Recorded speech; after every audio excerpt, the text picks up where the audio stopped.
I used to work in that building over there. I confess that I'm a reformed diplomat. I am not a Fruit Loop, as the media tend to call people like us. What I want to focus on today is two things which are related: the China dimension and the green dimension. Now, our speakers today have actually been very complimentary in the sense that they haven't repeated each other. So I'm not going to repeat all the very good points that they have made about Russia. But I'm going to recall this anniversary of an event that happened in what they called then the Pacific Theater, Japan. It happened in the Pacific region, which of course brings to mind China.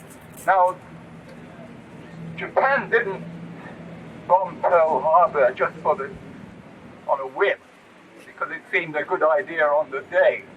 Not many people remember, if they ever knew, that Japan was subject to a blockade by the United States and the UK. And this is the primary reason why Japan felt it necessary, rightly or wrongly, to try to knock America out of the conflict. Japan was very dependent on oil imports.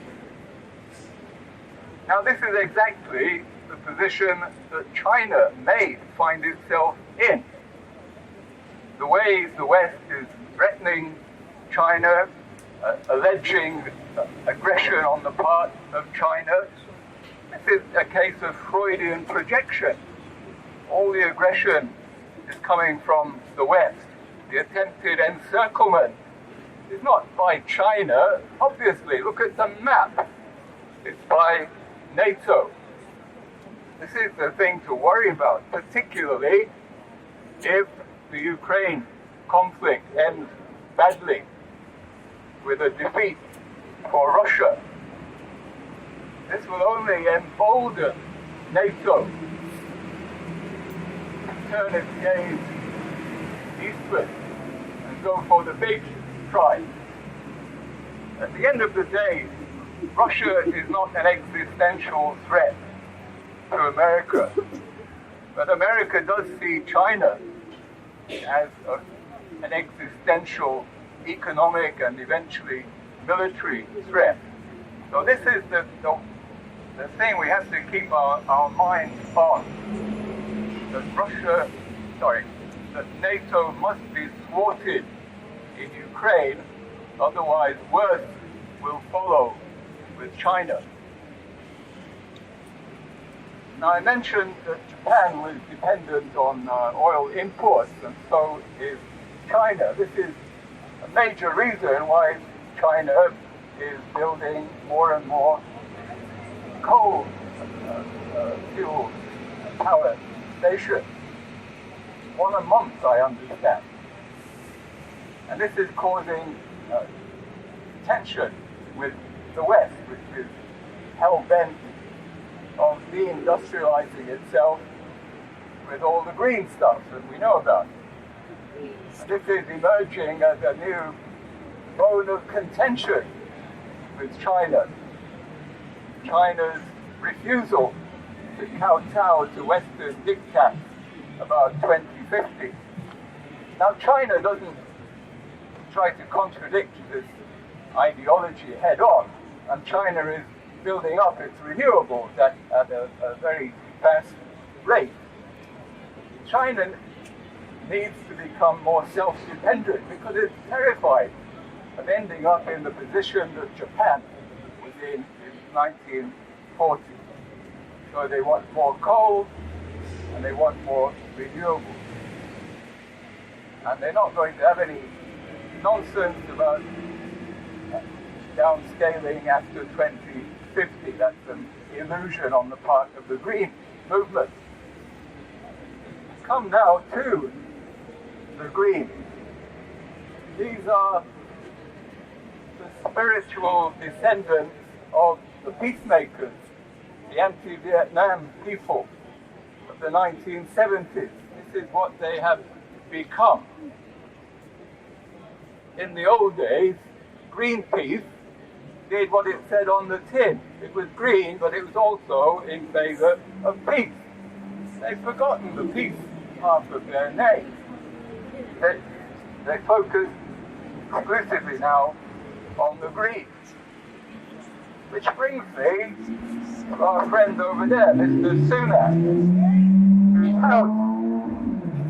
whose house in Richmond, Yorkshire, was attacked by Greenpeace.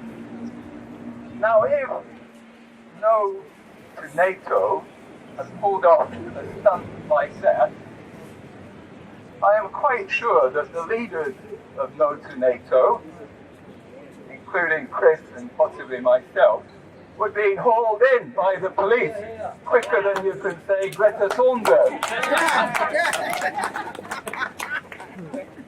But the leaders of Greenpeace seem to be given a pass by our establishment. Don't know whether they're coming or going on the green issue. Now you see that, this reminds me of another incident in the Pacific.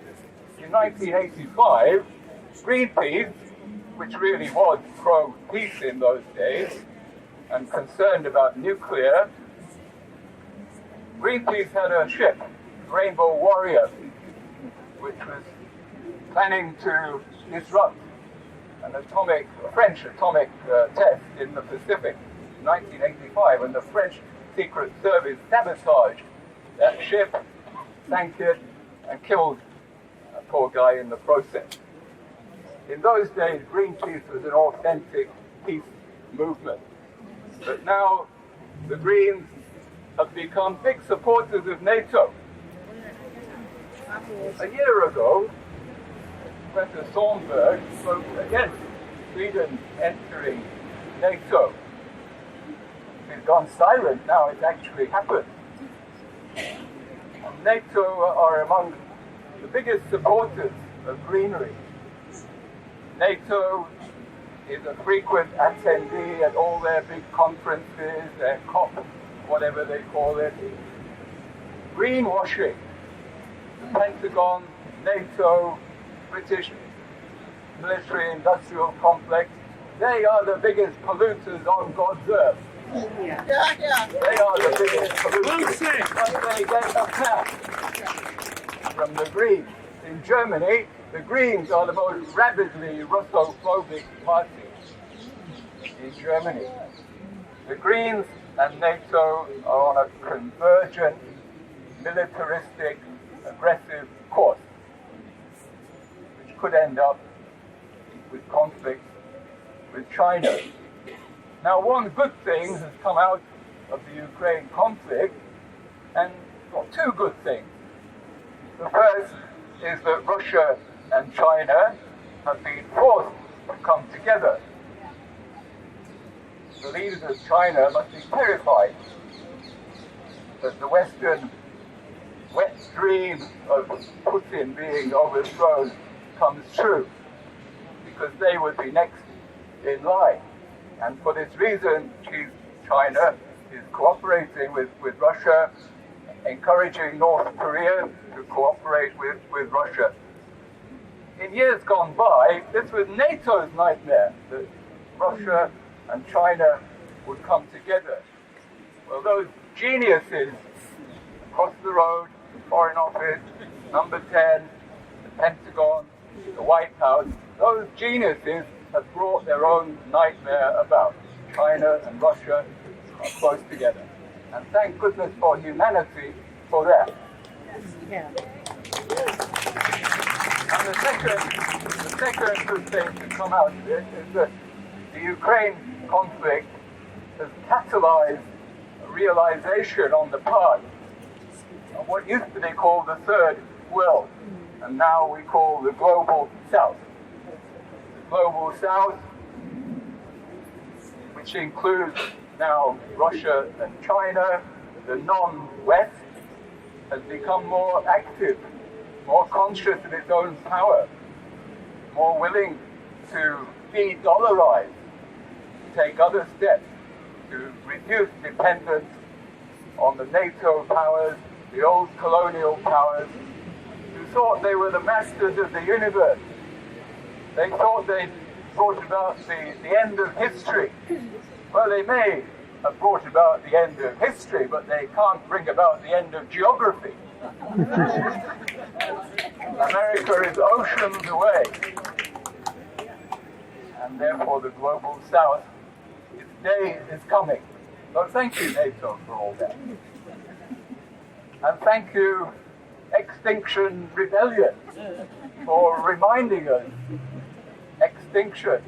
The old green movement back in 1985 was worried about authentic nuclear extinction. Now they worry about a fantasy climate extinction.